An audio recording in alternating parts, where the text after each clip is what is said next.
Charlotte Voss drove the Aston Martin DB11 into the 5th garage in 3 weeks and received the exact same answer she had gotten from the 4 places before it. The transmission was dead. Replace it. The total estimate across all 5 quotes had climbed to $271,000. She was standing with a pen in her hand, nearly ready to authorize the work order, when her assistant leaned in and whispered a name, a worn-down garage on the western edge of town, run by a single father almost no one knew existed.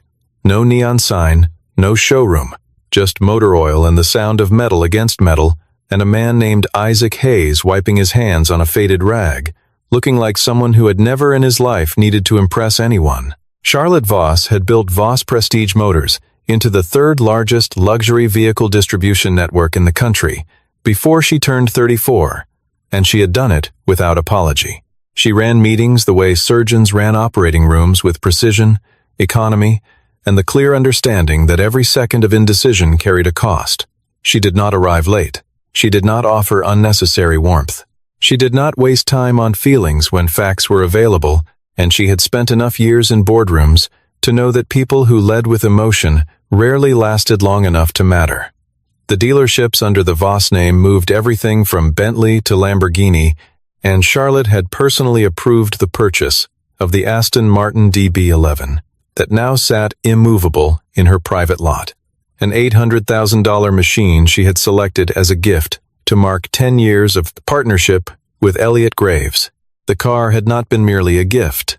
It had been a statement, the kind she had learned from her father's example, that the Voss name was synonymous with the finest things that moved on 4 wheels, and that 10 years of partnership with a man like Graves deserved something that could not be replicated by a wire transfer or a card with a signature. She had driven 3 different DB11s before settling on the specification, the color, the stitching, the bespoke instrument panel, and she had taken satisfaction in knowing that the car was exactly right. It had been, until it wasn't. Elliot Graves was not a man who asked for much. He held 18% of the Voss Group's equity, had been her father's closest ally before her father's retirement, and had never once raised his voice in a meeting or sent an email in anger. He did not need to. His silence carried weight that other men's speeches never could, and when he called to confirm, he would be arriving the following Friday to take a drive in the DB11, the car Charlotte had described in her own words as a symbol of everything the Voss name stood for. She had felt the pressure of that conversation settle into her chest like a stone dropped into still water. The car had died on a Tuesday afternoon. Graves had been in the passenger seat for a demonstration run along the waterfront when the transmission locked mid-gear, the engine threw a harsh, grinding noise into the cabin, and the car rolled to a dead stop at the edge of an intersection. Graves said nothing. He waited for the tow, accepted the ride Charlotte arranged, and spoke only once before climbing into the substitute vehicle. He told her he looked forward to seeing the DB11 when he returned from Boston. His tone was not angry. It was something quieter, and Charlotte had always found quiet far more difficult to carry than anger. She called her head of technical operations from the side of the road while the flatbed was still loading the car. The instruction was direct. The car needed to be perfect within 7 days, and he was authorized to spend whatever was required to make that happen. She had not imagined, standing on that curb watching the DB11 rise onto the back of the truck, that 7 days would become 3 weeks of compounding silence and 5 very expensive dead ends.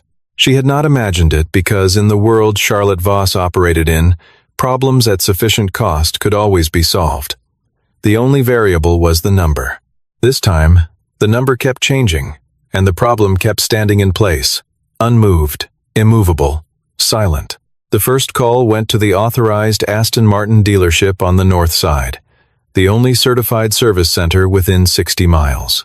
Their lead technician spent 2 full days with the DB11 before delivering his conclusion with the calm authority of someone accustomed to delivering expensive news. The torque converter had failed. The electronic control module governing the transmission had suffered cascading errors as a result, and the recommended path was a complete transmission rebuild paired with new ECU programming. Estimated cost, $187,000. with a projected timeline of 6 to 8 weeks pending parts availability from the factory in Gaydon.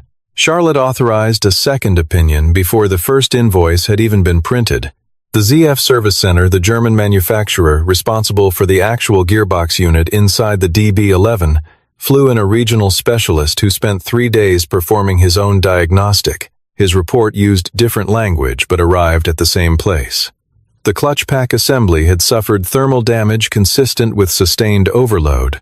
The internal hydraulic circuit was compromised, and the unit needed to be replaced as a complete assembly. His quote came in at $214,000, with a 10-week lead time for the replacement unit.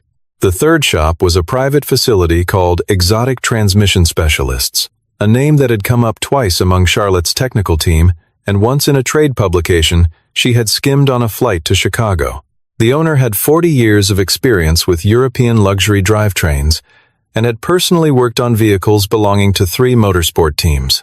He looked at the DB11 for one afternoon and told Charlotte's technical liaison that the gearbox was not repairable. The internal damage, in his professional view, exceeded what any rebuild could address. The vehicle needed a new transmission unit sourced directly from the manufacturer. The price? $271,000. He did not offer a timeline because he considered the question premature until Charlotte confirmed she wanted to proceed. A fourth opinion came from Prestige Auto Engineering, a competing service network that Charlotte would normally never have approached. She approached them anyway, because the alternative was doing nothing, and doing nothing was not something she knew how to do. Their senior technician reviewed the diagnostic data from the first 3 evaluations, spent an afternoon with the vehicle himself, and submitted a report that aligned closely with the third shop's findings. The transmission was beyond economical repair. Replacement was the only viable path. His quote was $265,000. The fifth came from an independent technical consultant, a German engineer who had spent 2 decades working with European manufacturers and now operated as a private advisor to high-net-worth collectors. Charlotte's assistant had tracked him down through a contact in Stuttgart. He reviewed everything remotely, requested 36 photographs of specific components, and submitted a single-page summary. The vehicle had reached the end of its serviceable transmission life. Replacement was the rational choice, and he would not recommend further diagnostic investment in the existing unit. Charlotte stood in her office the afternoon. The fifth report arrived, holding the entire stack of assessments in her hand, $271,000. A car that was supposed to be a symbol of the Voss standard, sitting unusable in a lot, with 8 days remaining before Elliot Graves landed at the airport. She had not eaten lunch. She had canceled 2 meetings without rescheduling them, which her assistant would later describe as the single most alarming signal of the entire ordeal.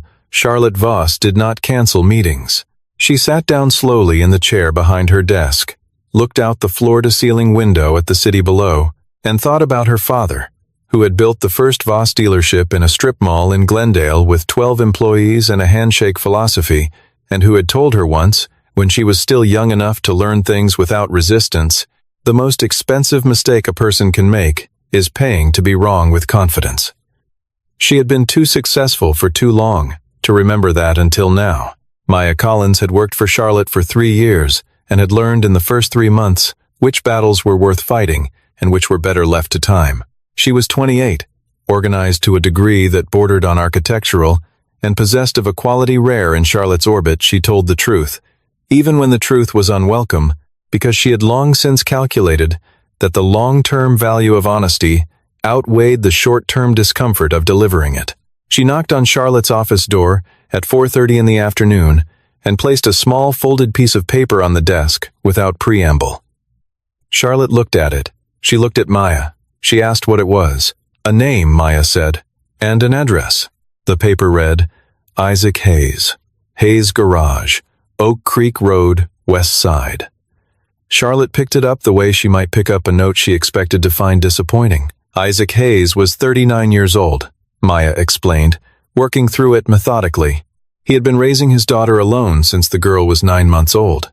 His grandfather had left him the garage, a 2-bay operation in a part of town the luxury vehicle world had never thought to pay attention to. He had no website, No digital footprint of any kind. No trade association membership. No industry publication appearances. No professional network that Charlotte's contacts could verify through normal channels. What he did have, and Maya had spent 2 full days confirming this through sources she considered genuinely reliable, was a career that had ended far too early, and a reputation that traveled only by word of mouth, which in her experience was always the reputation worth trusting, because it required no one to curate it.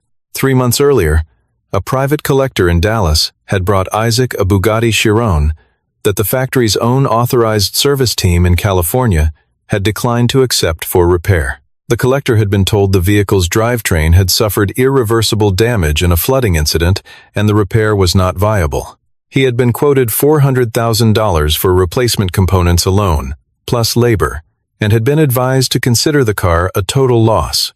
Isaac Hayes had taken the car. 11 days later, the Chiron was running without fault.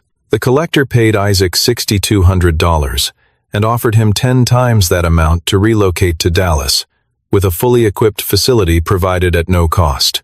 Isaac had declined without appearing to consider it very long. Charlotte looked up from the paper. Her expression had not changed, but the quality of her silence had shifted in a way Maya had learned to recognize over 3 years. "I am not taking Elliot Graves's car to a garage on Oak Creek Road," she said. Maya placed a second document on the desk, a printed personnel record, partially redacted, from a source she later described only as someone who owed her a favor. The record identified Isaac Hayes as a senior transmission systems engineer at AMG Motorsport in Stuttgart, Germany. 11 years of service. Principal engineer on the development of the AMG speed-shift transmission system used in the GT Black Series. Multiple internal citations for diagnostic innovation and root cause methodology. Departure date, voluntary resignation, reason listed, personal circumstances. Charlotte read it twice. She set it down beside the first paper and looked at both together on the clean surface of her desk. The clock behind her head read 4:41. She had 8 days. She picked up the phone and handed it to Maya without another word. Maya was already dialing. Isaac answered on the third ring with the name of his garage, and when Maya explained who was calling and why, there was a pause long enough to make Charlotte wonder whether he had set the phone down. Then he said, "Bring it tomorrow morning, early." And that was all. The garage sat behind a chain-link fence on a stretch of Oak Creek Road where the sidewalk ended and the tree line began. The sign above the entrance had once been painted in dark green letters, but had faded over years to a pale suggestion of itself, readable only if you were already looking for it. Charlotte arrived at 7:15 in the morning in her rental car, wearing a gray wool suit and heels that had no legitimate business on a gravel lot, and found the gate already open. A Ford pickup from a previous decade sat on one of the 2 lifts inside, its undercarriage exposed and attended to. The other lift was empty, waiting. The bay smelled of oil and solvent, and something beneath both of those, something older and more honest. The smell of work done over a long time in a place that had never once been arranged for the comfort of observers. Isaac Hayes was on his back beneath the pickup. He did not come out when she parked. He did not announce himself. She stood beside her car for a moment, then walked to the entrance of the bay and said his name with the same measured tone she used in conference rooms. The rolling sound came from beneath the truck, and the man stood up in sections, first sitting, then rising, and she found that he was taller than she had expected, lean in the way people become when they work with their hands for 20 years without giving it any particular thought. He had a grease mark along his left forearm and another across his collarbone, and he looked at her the way someone looks at a weather report gathering information, without assigning emotion to any of it. Seated at a small wooden chair near the open bay door was a girl of about 7, wearing a school uniform and holding a stuffed rabbit by one ear with the easy authority of a child who had long ago decided the rabbit was non-negotiable. She glanced at Charlotte with frank, uncomplicated curiosity, then returned to the notebook she had been drawing in.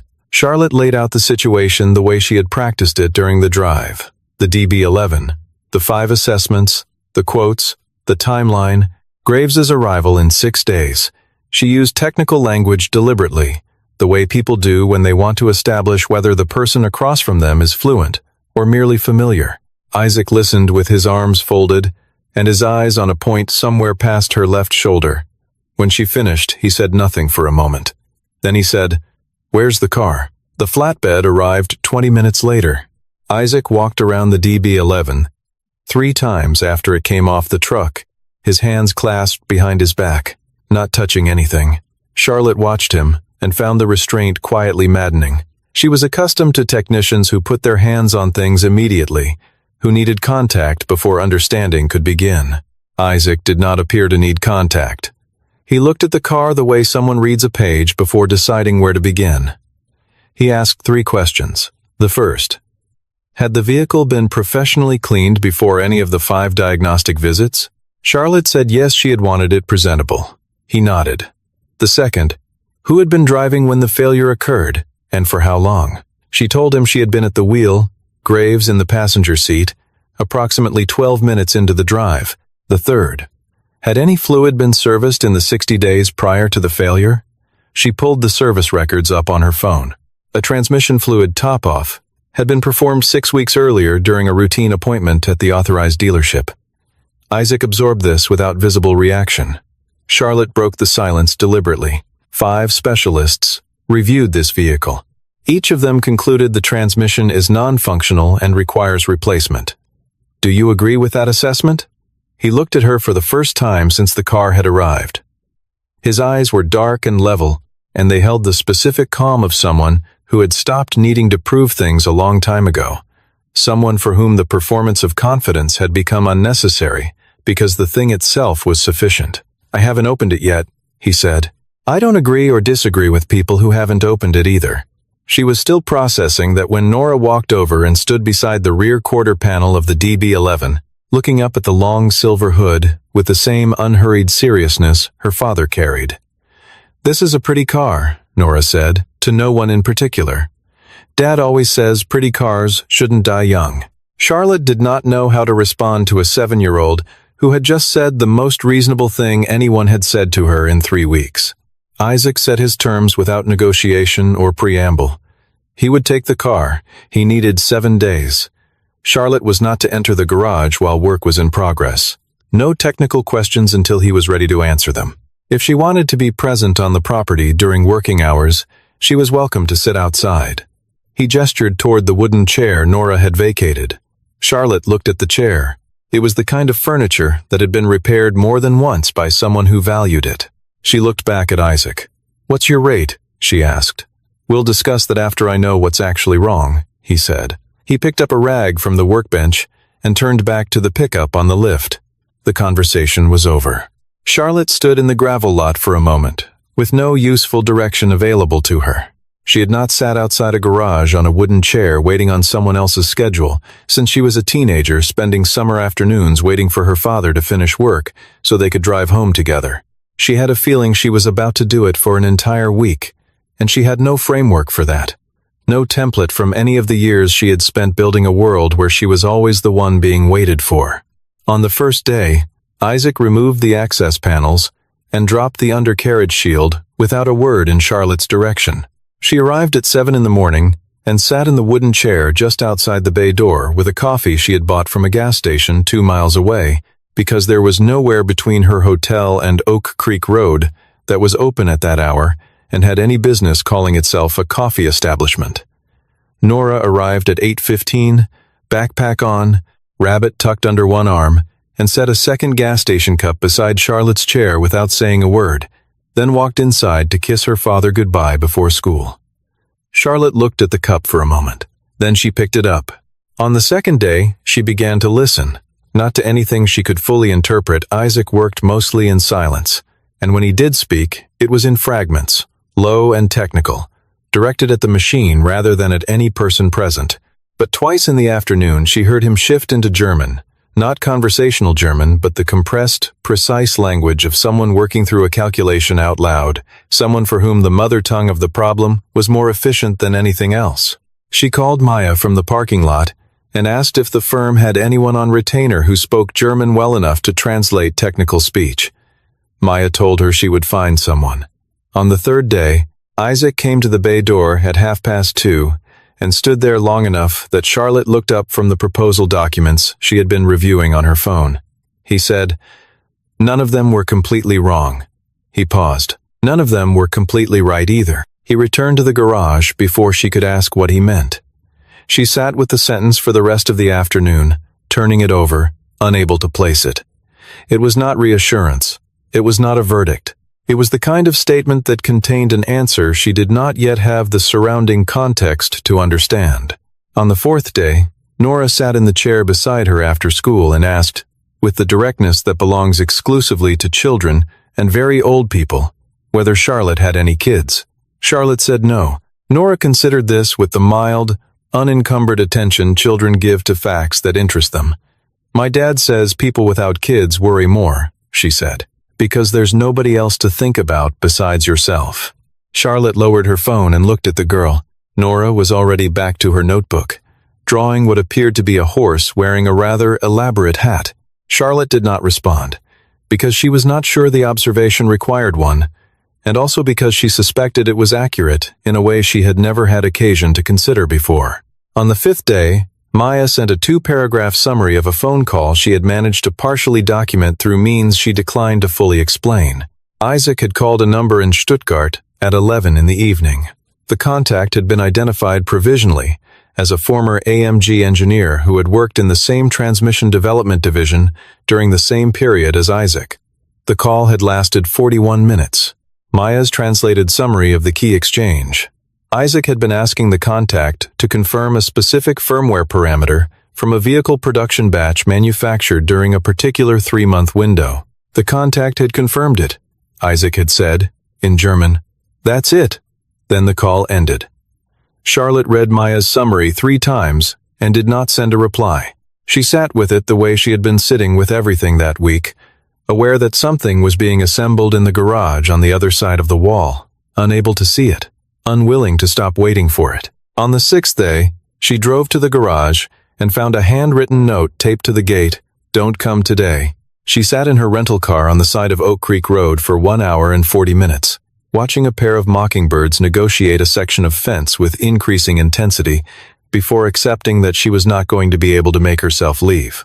She stayed for another 40 minutes. Then she drove back to the hotel and sat on the edge of the bed in her suit, shoes still on, and let a call from Graves's assistant go to voicemail at 6:15 in the evening. She called back at 7 and told the assistant the car would be ready.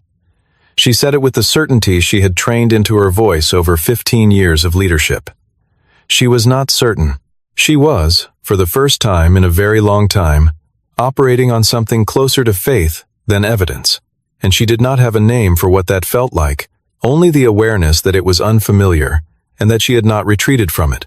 On the 7th day, she arrived at 5:45 in the morning and sat in the chair in the dark.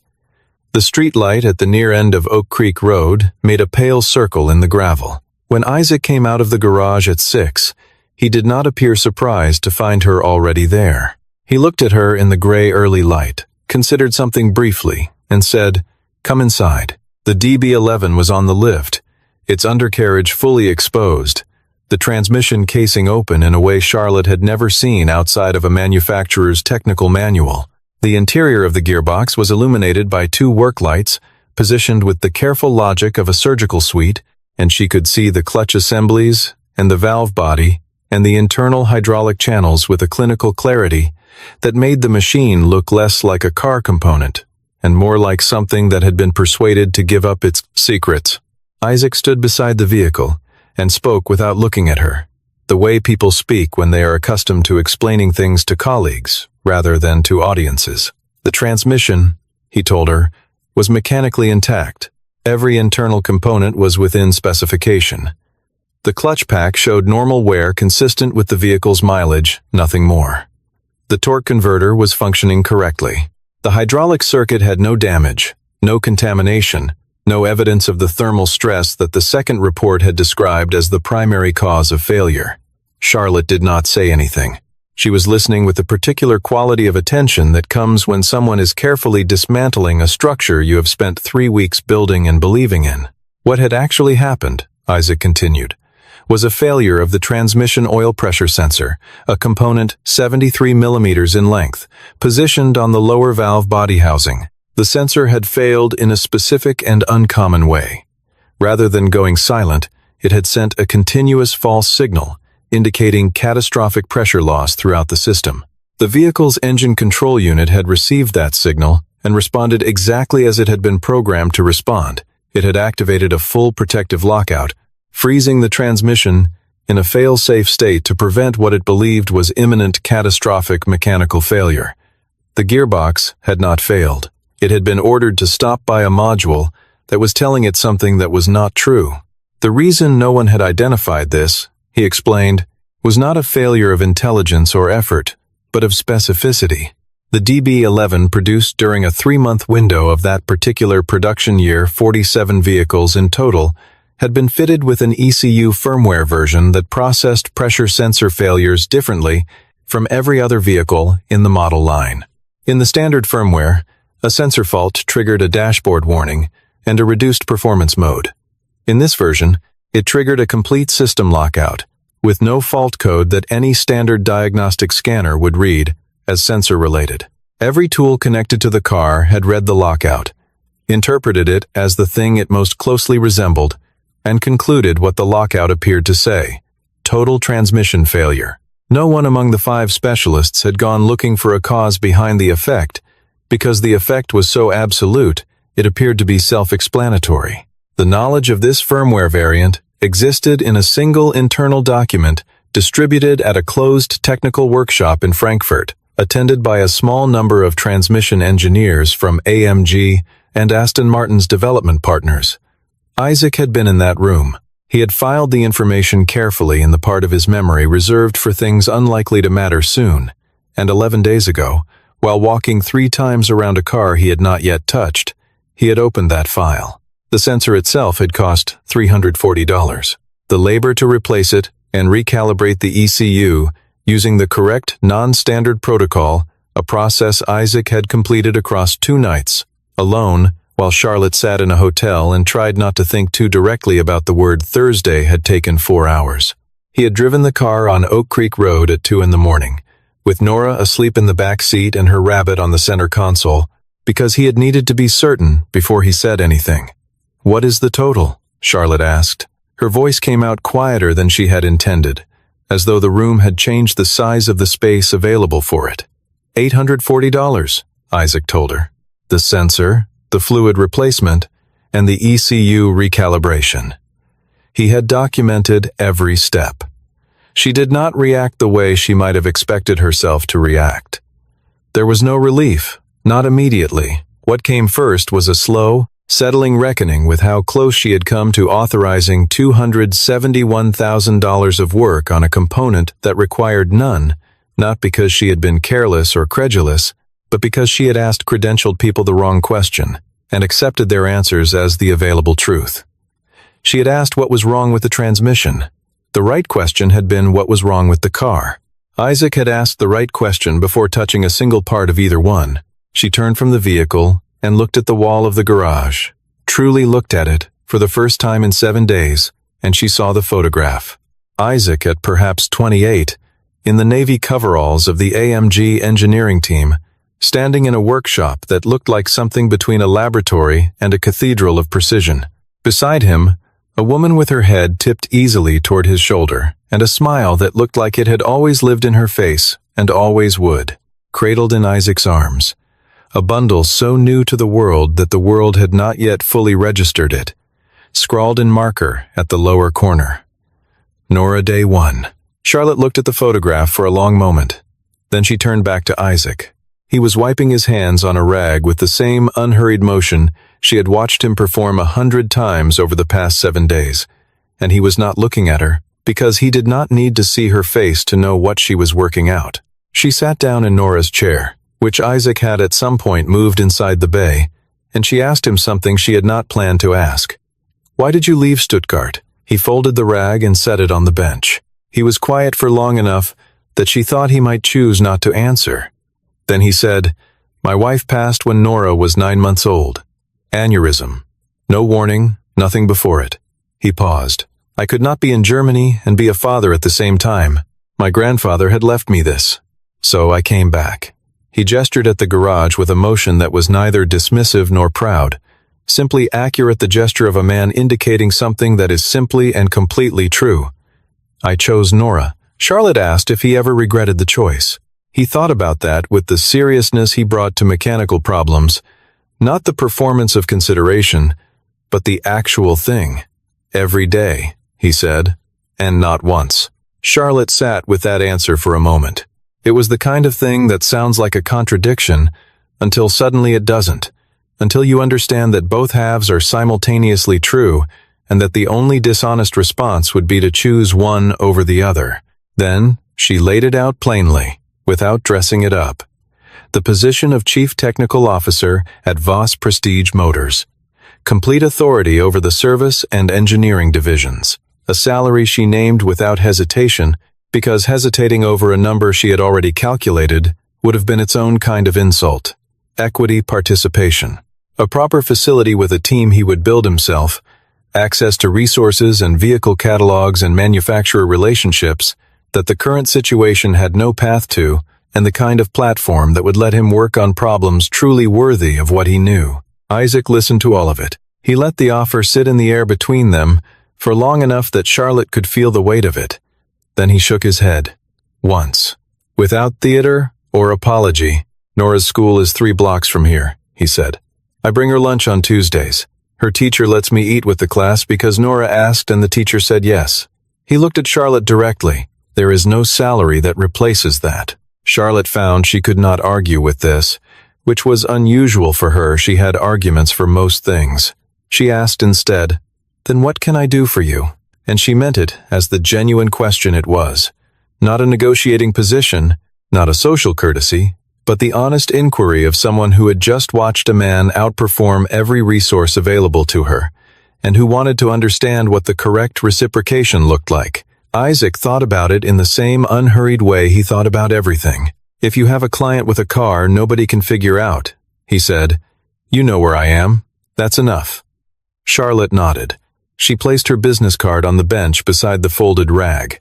If you ever change your mind, she said, and left the sentence unfinished, because finishing it would have implied she expected him to, and she had already understood that she did not. Nora arrived home from school, while Charlotte was still in the garage. The girl dropped her backpack in its habitual spot by the door, with the authority of someone who had done it in exactly that location for years, walked directly to the DB11, and placed both palms flat on the hood. She stood there for a moment with her head slightly tilted, as though listening for something only she knew to listen for. Then she turned to her father. "Dad, is it better?" Isaac said. "It's better." Nora nodded once, with the placid certainty of someone confirming a fact that was always going to be true, retrieved her backpack, and went to find her rabbit. Charlotte drove away from Oak Creek Road an hour later. She found, as she turned onto the main road and the gate disappeared from her mirrors, that the week had a quality she had not anticipated and could not entirely name, not simply the resolution of the problem, but something in the particular texture of how it had been resolved. She had sat in a wooden chair outside a garage for 7 days and had been given almost nothing in the way of reassurance or information, and she had stayed. She had stayed because something in the economy of Isaac Hayes, the total absence of performance, the complete refusal to manage her expectations or ornament, his confidence had communicated, without ever stating it, that the work was being done correctly. She had not known before this week that she was capable of trusting something that quiet. Elliot Graves arrived on Friday afternoon, as scheduled, with the punctual and unannounced quality he brought to everything. He drove the DB11 for 22 minutes. Along the route, Charlotte had mapped the same waterfront road where the transmission had seized 3 weeks earlier, plus a return loop including a stretch of uphill gradient that would tax the gearbox precisely where the original failure had occurred. The car shifted through every gear without hesitation. The engine pulled clean and full through the top of its range. The cabin was as quiet as the day the car had left the factory. Graves parked in front of the Voss building, sat for a moment after the engine went quiet, then stepped out and handed Charlotte the key. "Who worked on it?" he asked. "An engineer I trust," she said. "From your network?" "No." Graves turned the key over in his hand once, the slow, deliberate motion of someone who was thinking about something other than the key. He was a man who had spent 60 years reading other people, and he was reading Charlotte now. He found something in her face he had not seen before. Not the controlled confidence she wore like a second architecture, but something underneath it that had been rearranged, something that had the look of a thing recently and genuinely learned. He was experienced enough to recognize that certain problems, when they resolve in a particular way, do not simply end, they alter the person they happen to. He had seen that in business and in the parts of life that did not carry business names. He did not ask what had changed. He asked, "The cost?" Charlotte looked at him steadily. $840. Graves was quiet for a long moment. He did not express surprise. He had lived long enough to know that the most expensive answer and the correct answer rarely shared a building. The best ones, he said, almost to himself, are never where you expect to look. He extended his hand. They shook. He told her he would be in touch the following week about the partnership renewal, and his tone carried the quiet warmth of something that had already been decided before he got into the car. That evening, Charlotte drove west on her own time, in the rental car she had been using for 3 weeks and had largely stopped registering as unfamiliar. She turned onto Oak Creek Road as the light went amber, the particular quality of evening light that makes even tired streets look briefly significant. The gate of Hayes' garage was closed and locked for the night, and from the road she could see through the side window of the small attached house a square of warm yellow light, and within it 2 silhouettes, one large, one small, seated together at what appeared to be a dinner table. The small one was doing most of the talking. The large one was listening with complete, undivided attention, the way a person listens when there is nowhere else they would rather be, and nothing they consider more important than the voice in front of them. Charlotte did not stop the car. She drove back the way she had come and did not turn on the radio. She thought, without sentimentality, but with the particular precision that was her best mode of thought, about what the week had actually demonstrated. Not about Isaac Hayes specifically, though she would think about him often in the months that followed, the way you think about things that correct something fundamental in you, but about the habit, deeply worn into years of practiced certainty, of arriving at conclusions before the evidence was complete, of trusting institutions because they were large and credentialed and expensive, and treating those qualities as a reliable proxy for being right, of confusing the confidence of experts with the accuracy of their expertise, 2 things that she had always known were not the same and had somehow, without noticing, begun to treat as though they were. She had nearly spent $271,000 replacing a component that a $340 sensor had been falsely accusing. She had been corrected by a man who earned his living in a 2-bay garage on a road most of her colleagues had never thought to find, who had walked into a room in Frankfurt years ago and kept something quietly in memory until the morning it became the only thing that mattered, and who had turned down everything she could offer him because Tuesday lunches with his daughter were not an item on any salary schedule she had the authority to match. She added his number to her phone under a new contact entry, Isaac Hayes, Hayes Garage, Oak Creek Road. Below the number, she typed 4 words and saved it without revision. Do not call late. Then she drove back to the hotel, ordered dinner for the first time in 3 weeks without simultaneously reviewing documents, and ate it in the kind of quiet she had not known she had been missing.